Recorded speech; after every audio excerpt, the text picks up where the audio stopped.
So to get started with growing your hair, I would say start with a good trim, one good trim. Just get rid of all of those split ends and dead ends that are holding you back from having just gorgeous hair. When I sit down in the seat, I like to tell a stylist that I only want a dusting, because I feel like a dusting is just a better term to use when you only want the dead ends cut off. And also I asked them to show me the amount of hair that they plan to cut off, because I feel like communication is very important when you're getting your hair done. So I asked them to show me how much hair they plan to cut off, and if it's too much, then I just let them know, hey, cut a little less, and they show me that, and whenever I have, I'm content with how much they're gonna cut off, I give them the go. I'm like, okay, that's good. So yeah, get a trim whenever you need it. I get a trim once or twice a year, but when you start, just get a good trim. No matter how much it is you have to cut off, just cut off those dead ends, because they are not going to help you. That will only hold you back and get worse. My next tip is to deep condition every week. When you deep condition, it helps your hair be very strong. It helps it stay moisturized.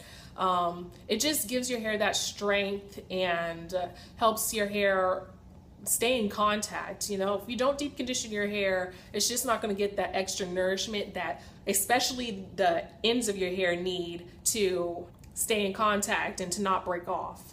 So getting a deep conditioning your hair regularly, I suggest once a week, is really going to prevent breakage and damage. Therefore, you're going to need to trim less often. And when you trim less, you're retaining more length. So deep condition every week. So my next tip is to make sure you have a clean scalp. Co-washing is really important. Not important. Co-washing is really popular these days, especially around among naturals.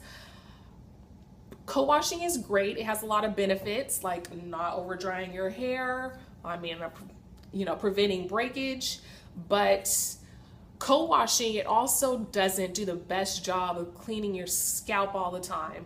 So this is my experience. I was co-washing my hair every week, and I would pretty much only shampoo my hair like once a month or so.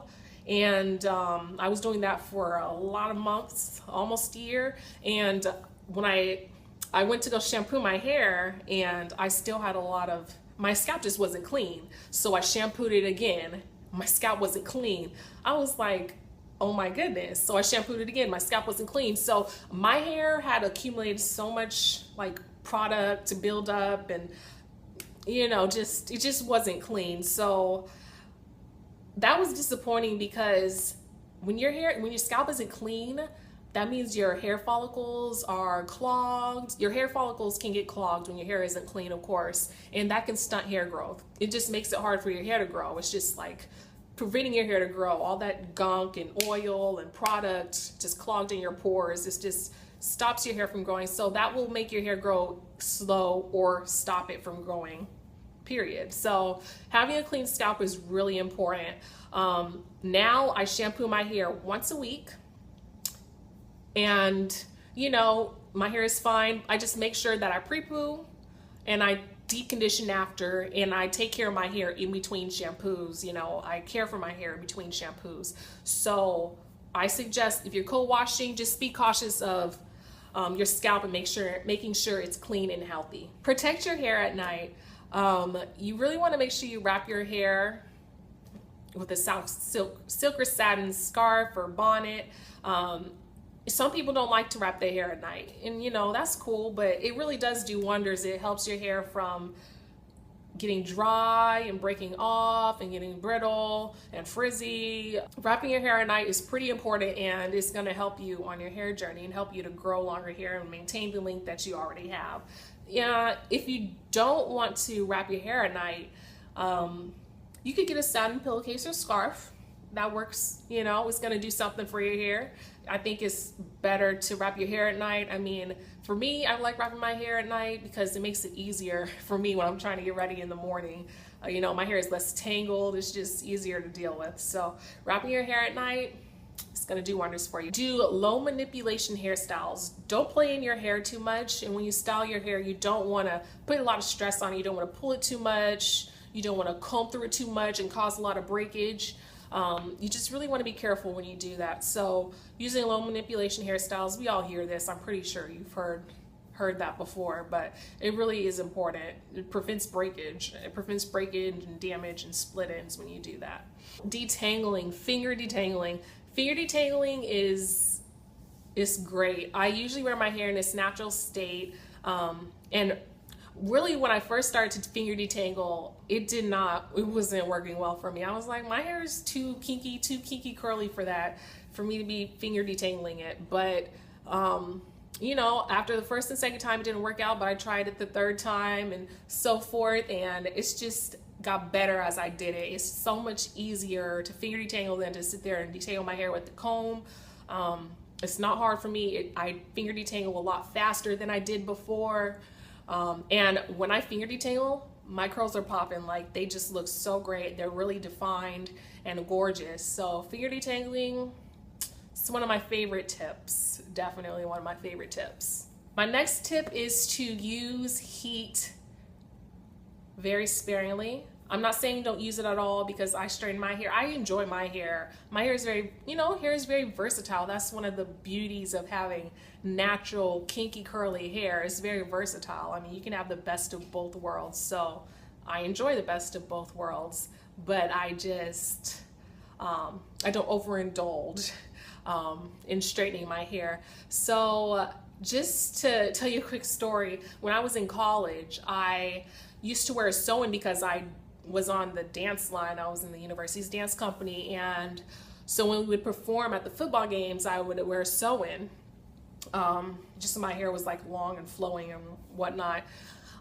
So where I went to college, it was really humid, and my hair was natural, so my hair would frizz up. My tracks were straight, so to make my hair blend in with my tracks, I would straighten my hair every day. The leave-in that I had out, I would straighten it every day to blend in with my tracks. So when I took out my tracks, my hair was probably about this long, like my actual hair was probably about this long, and the hair that I left out, it broke off. It was probably like an inch and a half long. It was a bummer, really. I was like, oh my gosh, what did I do?